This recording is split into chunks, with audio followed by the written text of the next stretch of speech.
What's up, everyone? Tera Roberts here with 444, and we're talking running back trade targets for week 6. Before we get started, remember to like this video and subscribe. And if you want more fantasy insights and tips, head over to 444.com/plans and sign up for a subscription today. And exclusively for our YouTube audience, use promo code YouTube at checkout to save 25%. Now we'll start things off with Isiah Pacheco, who is definitely a buy now. Isiah Pacheco has come on very strong over the past few weeks, but skepticism around his workload and lack of receiving upside always makes him a buy candidate. It's not a buy low candidate.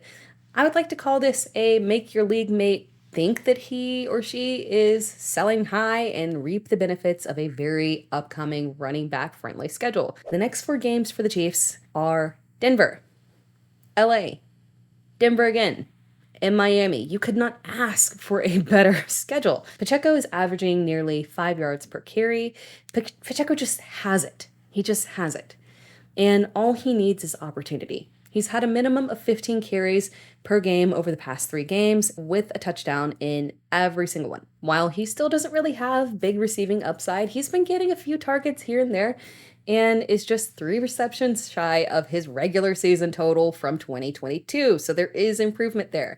I truly believe that Pacheco is worth the investment and has big upside right around the corner. Now with this next one, Derrick Henry, he was coming off of his best season performance in week 4.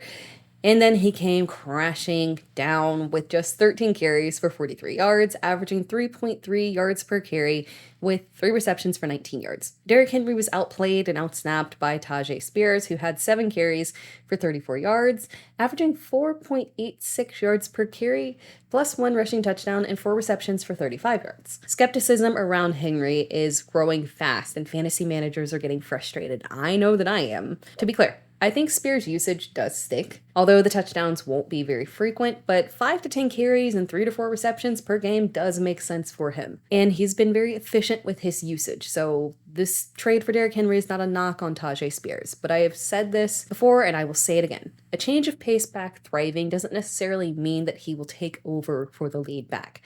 The Titans have one of the best schedules ahead for running backs.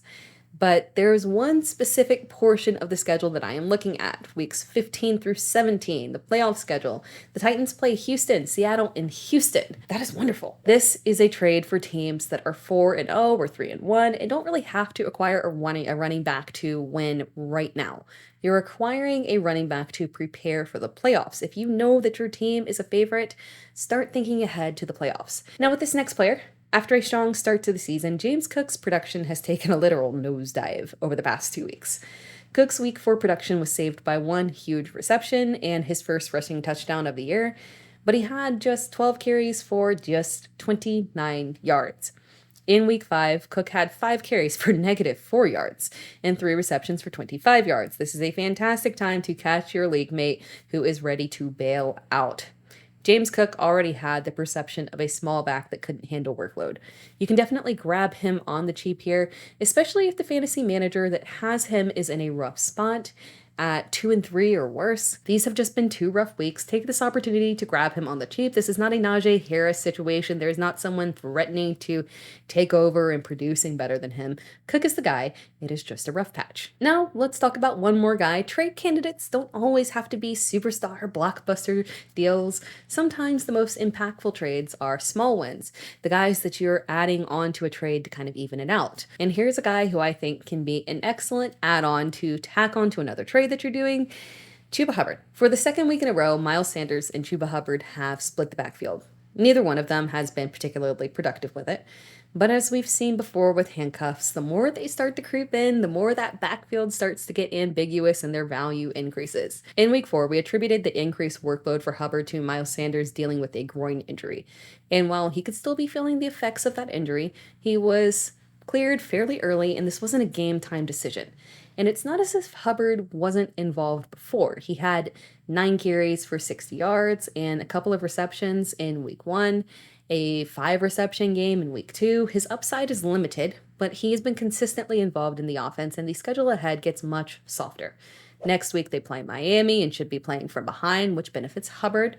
After their bye week, they have Houston, Indianapolis, and Chicago. Those are good matchups where the split backfield could actually yield results that are usable in deep leagues. And that wraps things up for us. Thank you for watching the video. Be sure to like the video and comment below. And if you want more fantasy insights and tips, head over to 4for4.com/plans and sign up for a subscription today. And exclusively for our YouTube audience, use promo code YouTube at checkout to save 25%.